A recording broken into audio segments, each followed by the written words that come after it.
मध्य प्रदेश के खंडवा जिले में स्थित ओमकारेश्वर ज्योतिर्लिंग देश के 12 ज्योतिर्लिंगों में से एक चौथा ज्योतिर्लिंग है। मान्यता है कि चार धाम की यात्रा के बाद यदि ओमकारेश्वर में जल ना चढ़ाया जाए तो चार धाम यात्रा का पुण्य अधूरा रहता है। आज हम ओमकारेश्वर ज्योतिर्लिंग के रहस्य के बारे में बात करेंगे।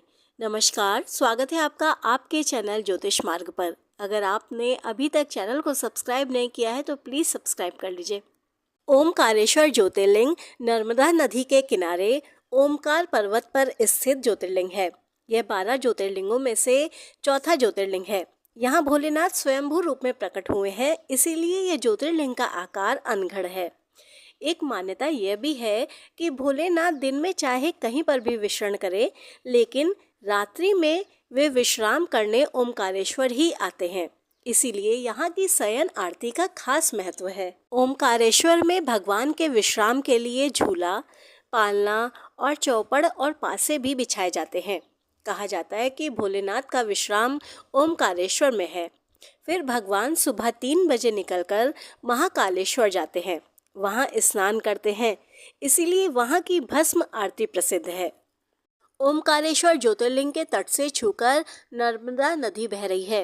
नर्मदा नदी से जुड़ी एक मान्यता यह भी है कि भगवान शिव के पसीने के बूंद से माँ नर्मदा उत्पन्न हुई हैं।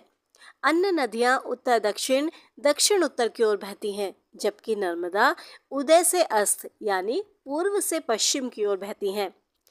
ओमकारेश्वर से जुड़ा एक रहस्य यह भी है कि सभी नदियों में नर्मदा ही एक ऐसी नदी है जिसमें जितने भी कंकर हैं वे सभी शंकर भगवान हैं।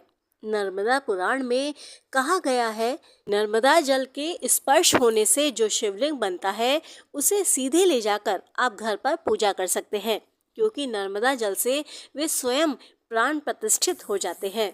ओमकारेश्वर ज्योतिर्लिंग नर्मदा और कावेरी नदियों के चारों ओर से घिरे ओम के आकार के पर्वत पर यह शिवालय स्थित है।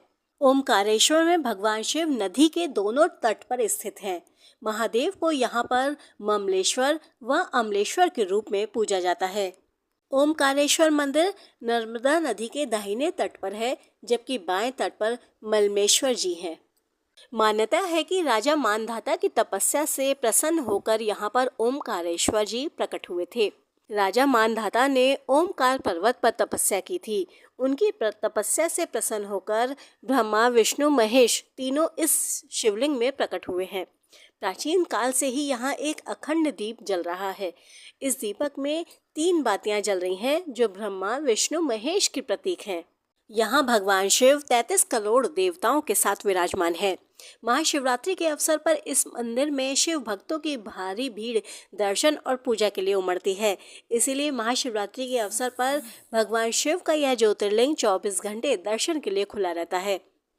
जानकारी अच्छी लगी हो तो चैनल को सब्सक्राइब और वीडियो को लाइक ज़रूर करिएगा। धन्यवाद।